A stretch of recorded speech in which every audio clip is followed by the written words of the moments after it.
Hi friends, நீங்கள் நம்ம சேனலில் ஃபஸ்ட் டைம் பார்க்குறீங்கன்னா மறக்காம சப்ஸ்கிரைப் பண்ணிக்கோங்க, லைக் பண்ணிக்கோங்க, ஷேர் பண்ணிக்கோங்க. பிகாஸ் அப்போ தான் நான் போடுற குட்டி குட்டி டிப்ஸ் அண்ட் ட்ரிக்ஸ் வந்து உங்களுக்கு தெரியும்.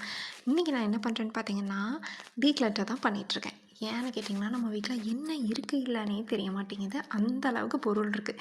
ஒரு ரூம்லேயும் அவ்வளோ எடுத்து வச்சுருக்கேன். ஏன்னா எதுக்கு வாங்கினேன்னு தான் தெரில.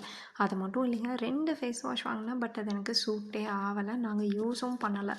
அப்போ தான் நான் ரெக்ரெட் பண்ணேன், எதுக்குடா இதை வாங்கணும் அப்படின்னு சொல்லிட்டு. பிகாஸ் எனக்கு ஆக்னி ஸ்கின், அதுவும் இல்லாமல் ரொம்பவே ஆயிலி ஸ்கின். ஓகேன்னு சொல்லிட்டு கிளென்சர் இப்போ வாங்கி நான் யூஸ் பண்ணிக்கிட்டு இருக்கேன். அது கொஞ்சம் எனக்கு செட் ஆகிற மாதிரி ஒரு ஃபீல். நம்ம ப்ரௌனி எப்போவும் என் கூட தான் இருப்பான், பார்த்தீங்கன்னா தெரியும். ஸோ அங்கே இருக்க 2 ஃபேஸ் வாஷும் எடுத்து அவ்வளோ கஷ்டப்பட்டு எடுத்து போட்டு ரீசைக்கிள் பண்ணி ஜஸ்ட்டு சிங்காச்சு இதில் கழுவி அந்த காசை வந்து இது பண்ணிடணும்னு முடிவெடுத்திருக்கேன்.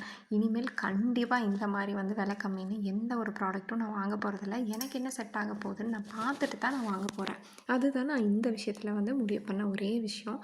ஸோ ஓகே, பரவாயில்ல, என்ன பண்ணுறது, அரோமேட்டிக்காக இருக்குது, கொஞ்சம் ஸ்மெல் நல்லா இருக்கே, இருக்க வரைக்கும் யூஸ் பண்ணிவிட்டு அதை காலி பண்ணிடலாம் அப்படின்னு முடிவு பண்ணி எடுத்து வச்சுருக்கேன். அடுத்தது பார்த்திங்கன்னா தான் மெயினான ஒரு விஷயம். என்னோடய சின்ன பெட்ரூமில் இருக்க ஏகப்பட்ட திங்ஸு, ஸ்டேஷ்னரி ஆகட்டும், மேக்கப் ஆகட்டும், எப்படி சொல்கிறது, ஸ்கின் கேர் ப்ராடக்ட் ஆகட்டும், ஏகப்பட்டது இருக்குது. ஈவன் எக்ஸ்பைரி ஆன கூட சன்ஸ்க்ரீன் லோஷன் அது இதுன்னு நிறையா விஷயம் இருக்குது. ஏன் இருக்குன்னே தெரியாமல் இருக்குது. இப்போ நான் பிரித்து எடுத்து வச்சுருக்கிறது தேவையில்லாதது.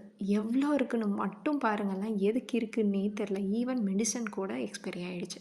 அடுத்தது என் ஸ்கின் கேர் அண்ட் காஸ்மெட்டிக்ஸ். இதை நான் பிரிக்கிறதுக்குள்ளே எனக்கு போதும்னு ஆகிடுச்சு. ஏன்னா அவ்வளோ எக்ஸ்பைரி ஆனது இருக்குது. அதையும் நான் எடுத்து வச்சுருக்கேன். இன்கேஸ் நான் யூஸ் பண்ணியிருந்தேன்னா என்ன பண்ணுறதுன்னு நினச்சி பாருங்கள். முக்கியமாக எக்ஸ்பைரி ஆனது வச்சுக்கவே கூடாது. ஸோ டீக்ளட்டர் அதுக்கு ரொம்பவே எனக்கு ஹெல்ப் பண்ணுச்சு.